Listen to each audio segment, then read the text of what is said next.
data is the foundation of AI. Without quality data, without data, you don't have quality AI. Welcome to the Talking AI podcast, where we talk AI with both experts in the field and early adopters. I'm your host, Matt Paige, and we're here to demystify AI for you so you can get some value from it. Let's talk some AI. What if your data pipelines came with a set of promises, clear, measurable guarantees that protected quality, ensured consistency, accelerated decision-making? Our guest today pioneered that very concept and even wrote a book about it.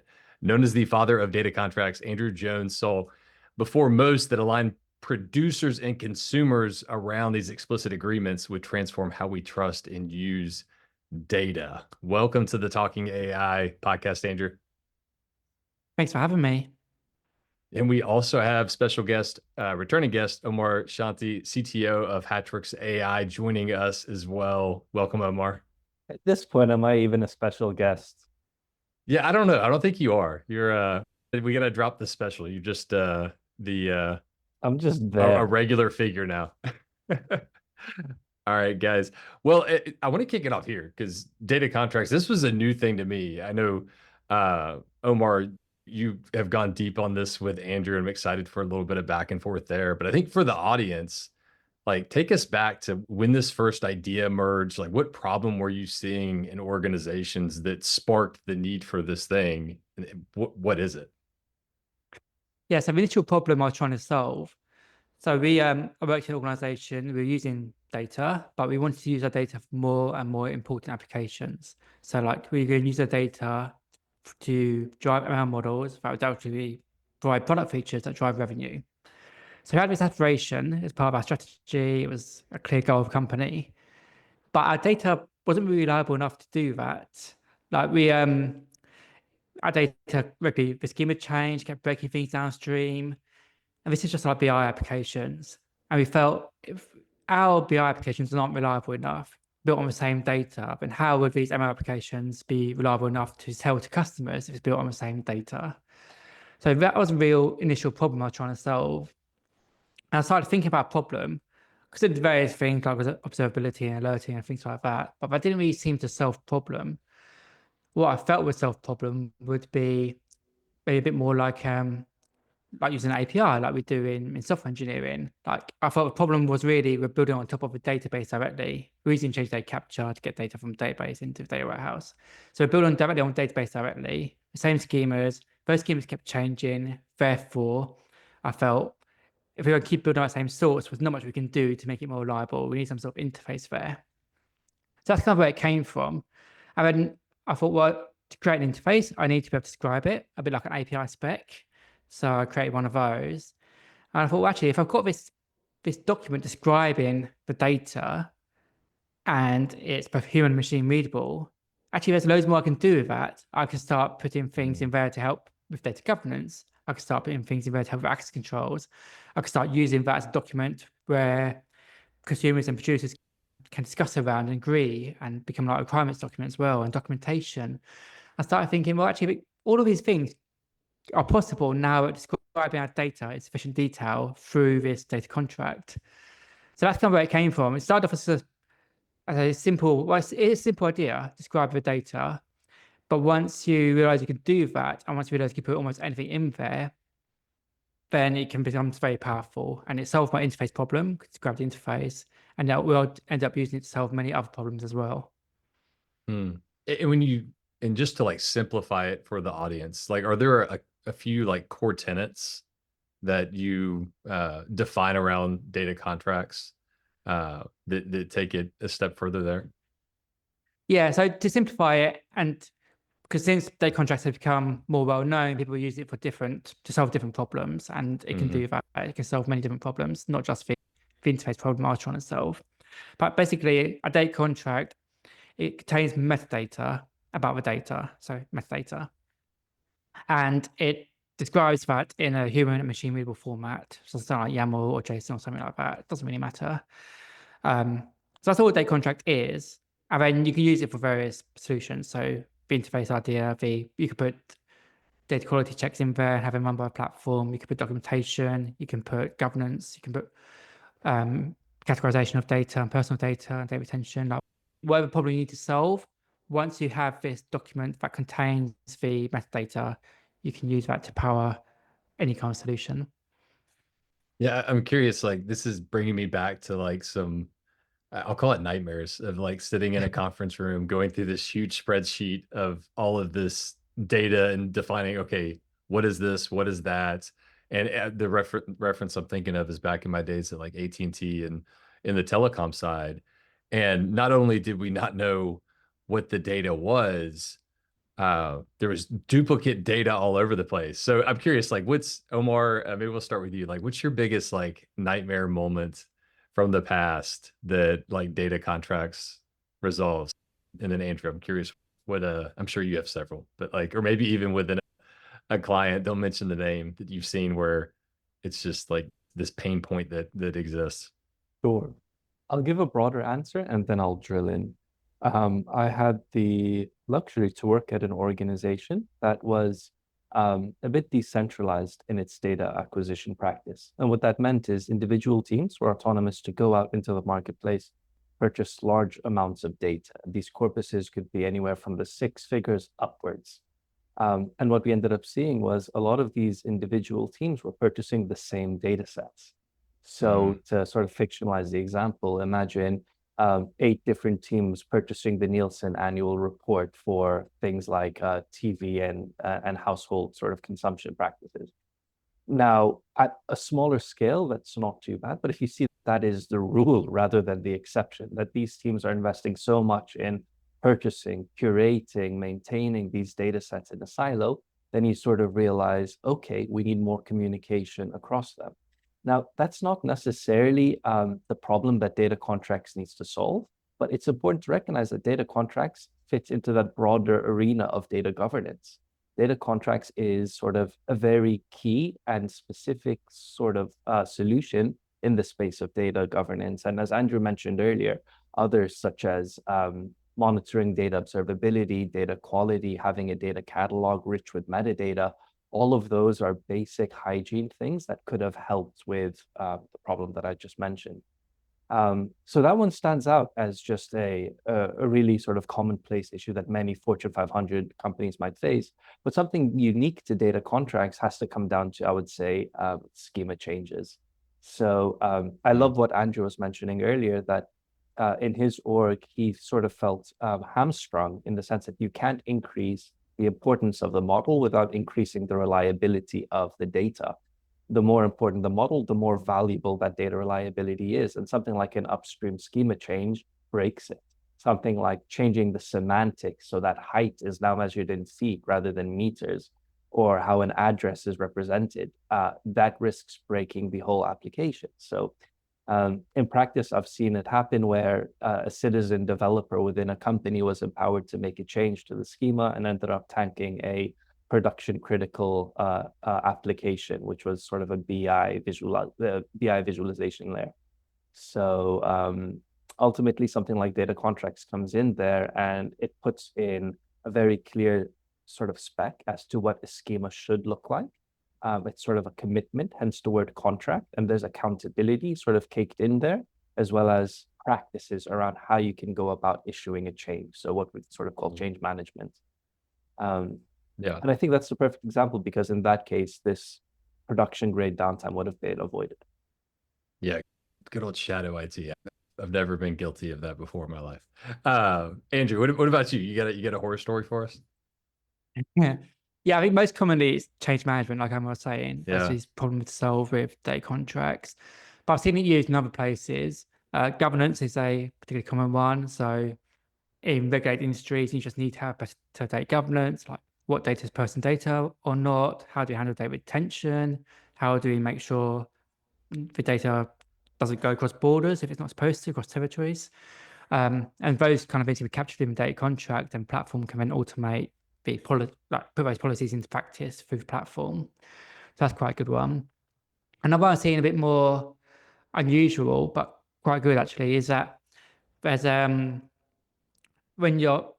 I'm not saying like getting data from third parties. Well, this was Pickup company. They had a lot of subcontractors, and they needed to get data from those subcontractors back to them so they could put together and create a report for regulation again.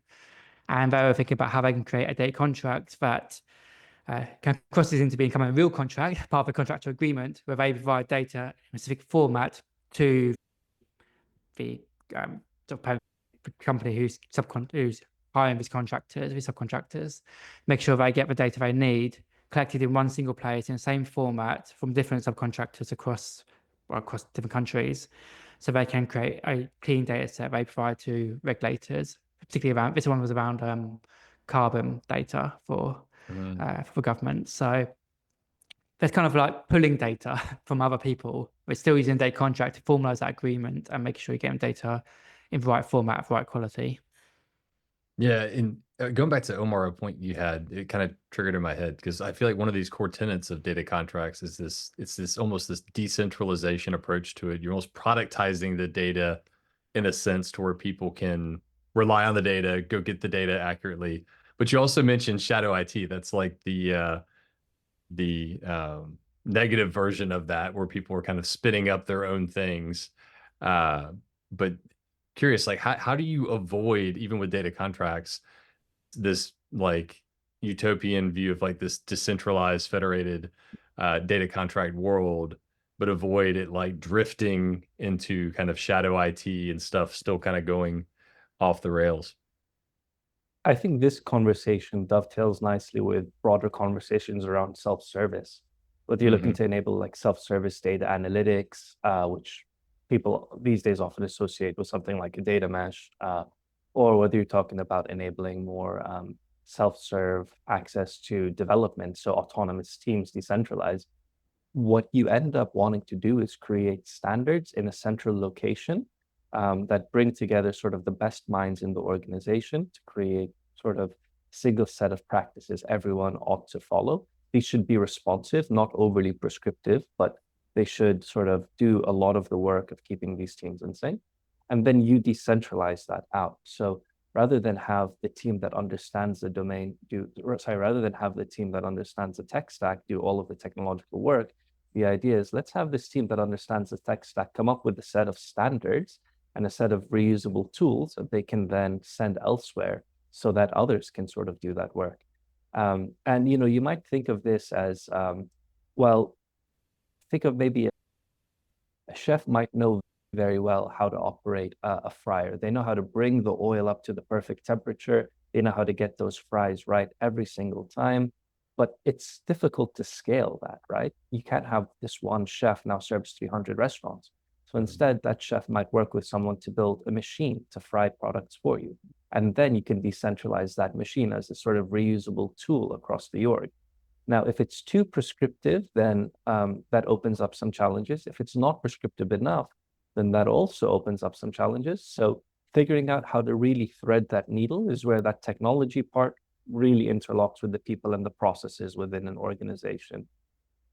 Andrew, that's the way I think about it. I'd love to hear your thoughts as well on that delicate balance. Yeah, no, I love that. I completely agree with that. I love the metaphor as well. Like that was there from the start of data contracts for me as well. Like when I was thinking of data contracts, I was thinking, oh, it's the same sort of time the data mesh articles came out, original ones. And I was thinking, yeah, that explains my problem very well. And I like the way the solution is sort of shaped there. Although I didn't think I could change the whole organization. I wanted something a bit more lightweight, which I thought data contracts could be. But also I was thinking about ideas that came from like platform engineering and DevOps, and this idea of, I worked in a data platform team. I was leading a data platform team. So I understood how the platform could enable this decentralization, enable this accountability and responsibility, and even get software engineers to create data contracts and own their data and provide good quality data products to other parts of the business. I felt the platform could do a lot of that work for them. So we're not asking everyone to become data experts and GDPR experts and whatever else it might be. But everyone can create and manage their own data, provide it to our parts of business using the platform, but with decentralizing their ownership and responsibility to those in the business, to those in the domains. Andrew, thank you for introducing that concept of platform thinking, because ultimately, I think that the very core of a platform is building that sort of reusable set of services that people can then build on. So we build the platform in order for people to build the product. That's sort of the same mindset that an enterprise arc has when they come up with the API standards for how to do authentication, pagination, so on, for what a data architect has when they come up with standards around schema definition, around how to sort of capture semantics and so on, and what data contracts effectively solves for. So having an organization come together to create these sort of reusable components is basically bringing platform thinking in a maybe tech light, maybe tech heavy, but even so platform thinking way to the organization's data governance landscape. Yeah, exactly. And that's actually what we did when we first built our data contract implementation. Is we built it on our same platform that our software engineers use, our same developer platform. We use the same sort of language to define data contract. It's not called JSON on it, which is a bit weird and random if you haven't heard of it. It's like JSON with extensions and functions. Not something you necessarily choose unless you already had it, but we already had it, and we're using it to define our APIs and define our infrastructure as code. So your data contracts just fit alongside that as something the software engineers could use easily, built into a platform. And in that data contract, you chose what components you wanted. Did you want backups? How long do you want them for? Did you want, in our case, it was on Google Cloud. So did you want PubSub? Do you want BigQuery? Do you want both? And if you want both, as a service gets deployed, that syncs them, keeps them in sync, archives data from PubSub to BigQuery. So, and as a software engineer creating this data contract, you don't need to know what's going on behind the scenes. You're just writing a data contract, and behind the scenes, the platform is automating all that for you.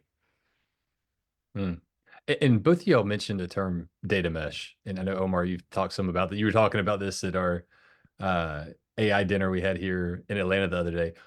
What is a data mesh? Is it an alternative to data contracts? Is it complementary?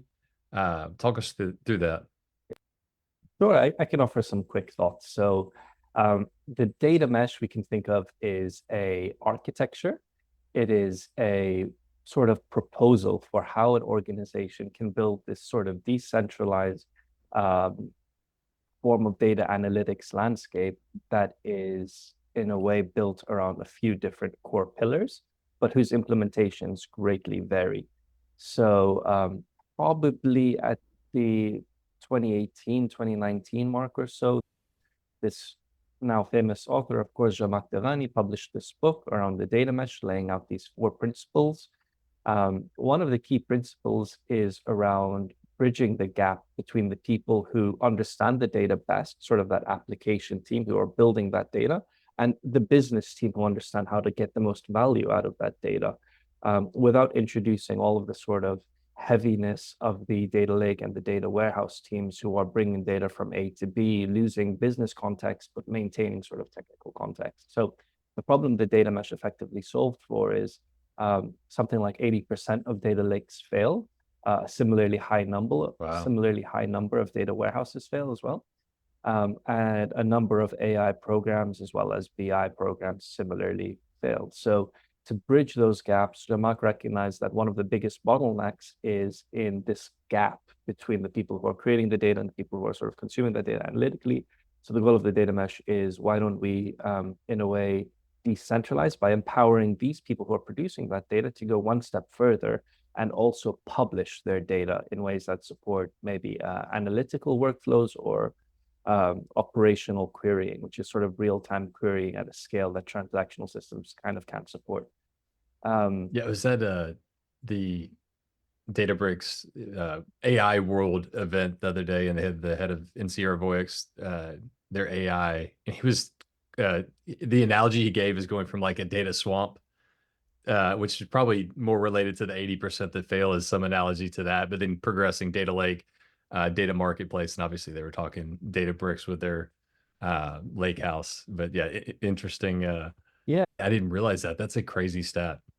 I'll kick this to Andrew in a second, but I think one thing to stress as well is a data mesh is only one particular architecture to enable the self-service analytics, but also a data mesh takes on many different forms. So it's one of those where you can sort of, you know it if you see it, but ultimately the implementations vary so much that it motivated John Perrine and Eric Broda to just write a book recently around all of the varying data mesh implementations that they've seen, because they're just so diverse, and a lot of the sort of core principles that Zhamak lays out are great, but still a bit underdefined. So there's a big gap to go from the theory of the data mesh to the practice.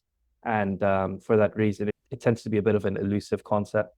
Data contracts can play a role, but they're not necessary in a data mesh, and nor are data meshes necessary for data contracts. You can use data contracts in a different architecture, and you can do data meshes without contracts. But I think Andrew and I would both agree that whatever your architecture is, a data contract is a great way to increase the reliability of your data and then build the more sort of important models and dashboards on top of. Andrew, your thoughts? Yeah, I definitely agree with all of that. Like I said, data contracts are just good practice. Good idea to be applying some discipline to how you create and manage your data.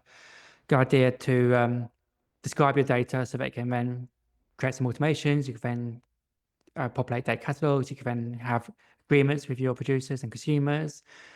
Whether you're doing data mesh or not, that's still a good idea to have. But if you're doing data mesh, I think you'll find it quite difficult to do data mesh without data contracts. Particularly when you're trying to implement this self-serve data platform, the idea of data mesh, particularly when you're trying to implement the federated computational governance, I think it's called in data mesh, that can be achieved through data contracts quite easily. So I think it'd be hard to do those concepts without data contracts. But yeah, data contracts are useful without data mesh as well. Yeah. And Matt, you'd mentioned the dinner that we had recently. I won't go into it here, but listeners can, of course, reach out at any time. One of the visions that I'd laid out was for an agent mesh. Now, the concept of a mesh is not unique to data. You have something called a service mesh, which in a way prefigured the data mesh. And service mesh comes from that microservice domain-driven design lineage, where the idea is you can take these big APIs and then break them out into smaller reusable components, have individual teams manage them, and then scale up that way. Well, I won't go into too much over here, but I think what we're seeing in the world of Gen AI and LLMs is that as the base models sort of plateau, people are having a chance to sort of build up the stack. And what that enables is teams to build more sort of finely tuned or smaller models that are better at performing certain tasks, and then sort of delegating responsibility across multiple of these agents. And in a way, what we end up creating is akin to an agent mesh, this set of agents, each akin to sort of a microservice, which does like one thing very well and is able to sort of route to other agents because it sort of understands where they are and how to interact with them. So very much similar to the service mesh side of it. There are parallels with the data mesh, but I think they're a little bit harder to see.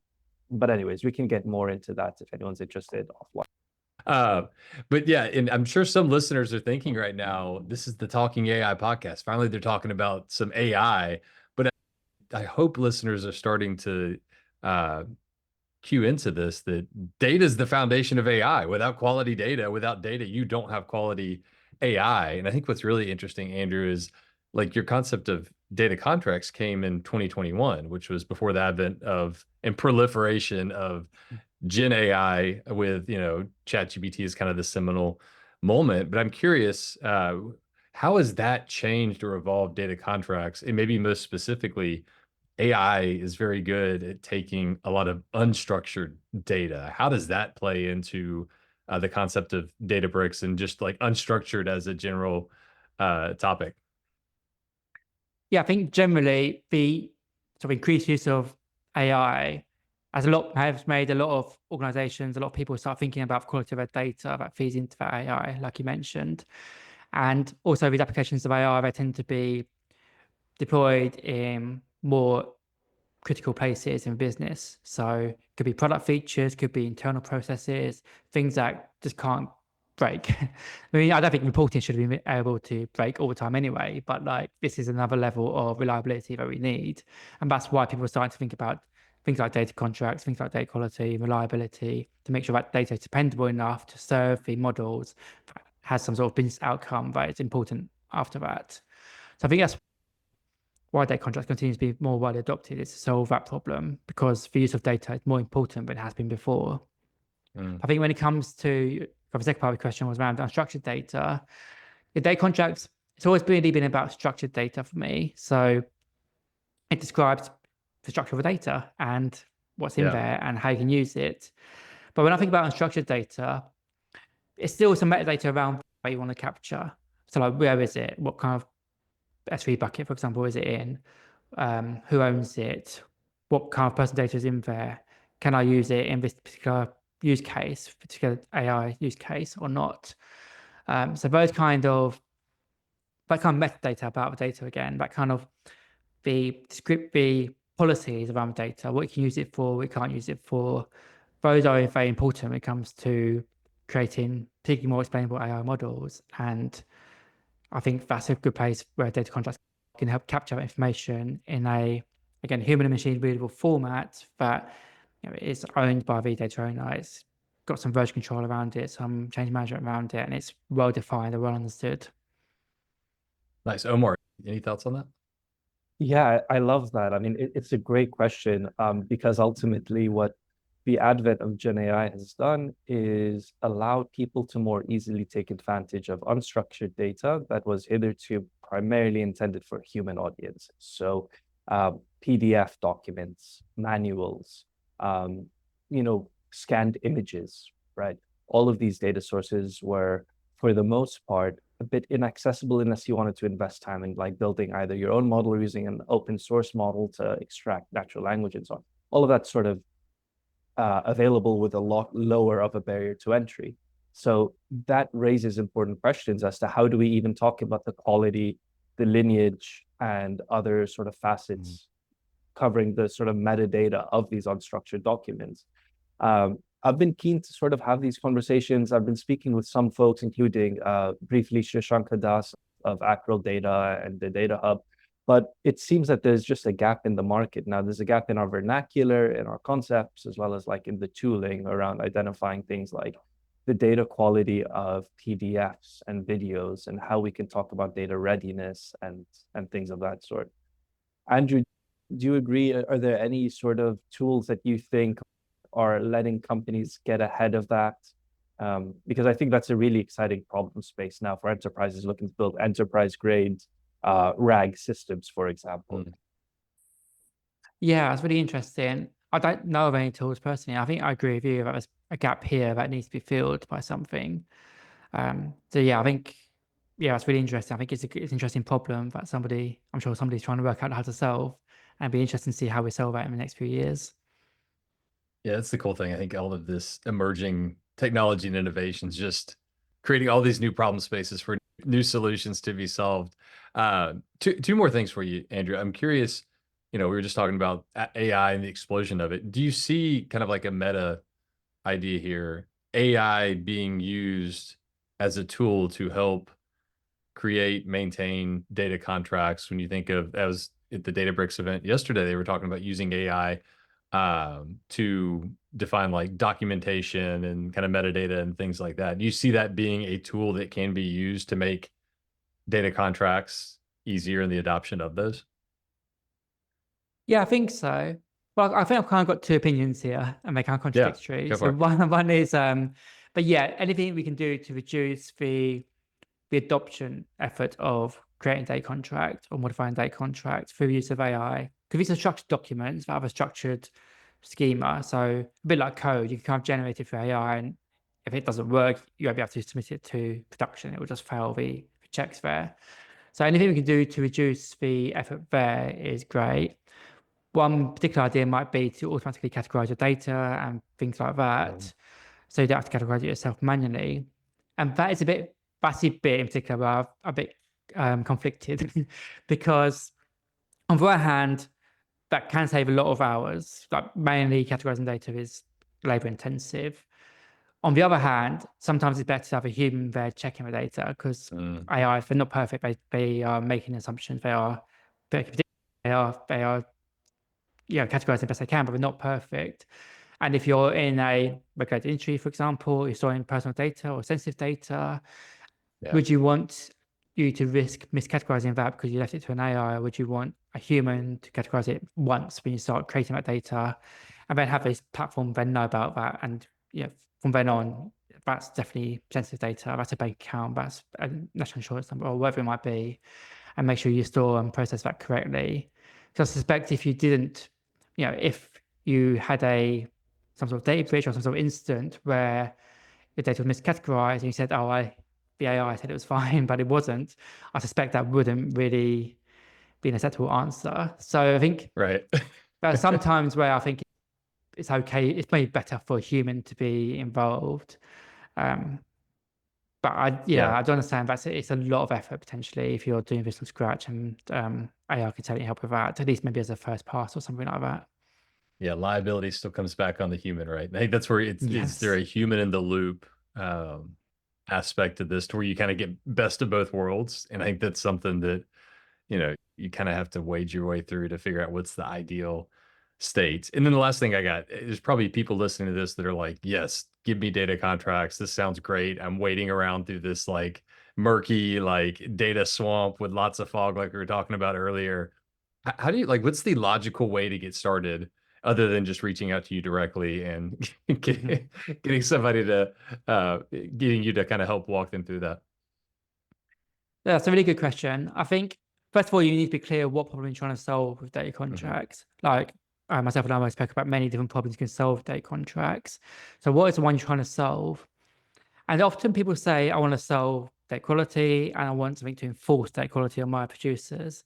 But already starting to use words there like enforce and control, which, and I admit contract is another word, but if these kind of words where you're not really encouraging much collaboration, you're already starting off with friction.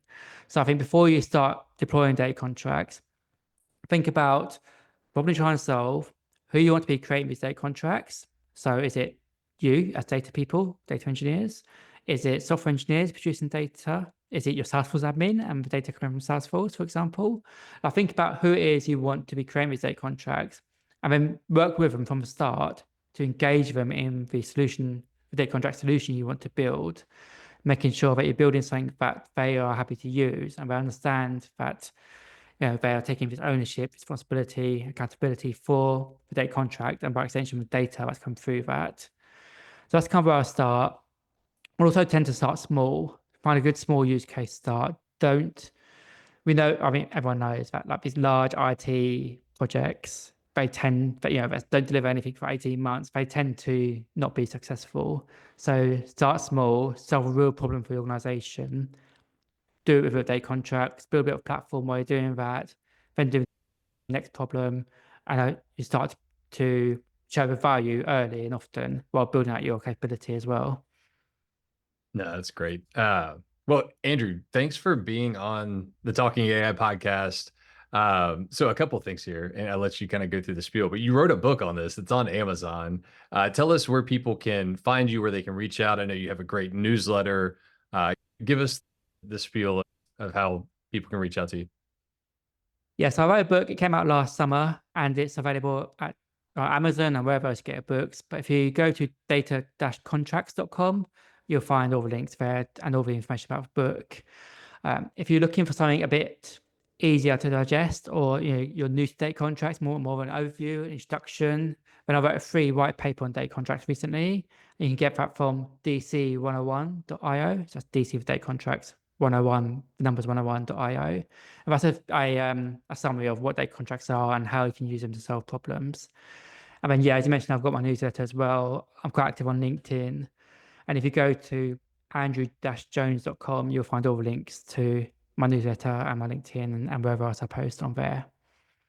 Nice. That's awesome. And we also have on the HatchWorks AI side, we have a lab coming up, effectively a webinar on bridging the governance gap with data contracts on Databricks on December the 19th. If you're listening to this before that date, come join us, come check it out. We'll have Omar and a couple other folks in there. It's going to be a really interesting and fun chat. But thanks guys for being on the Talking AI podcast.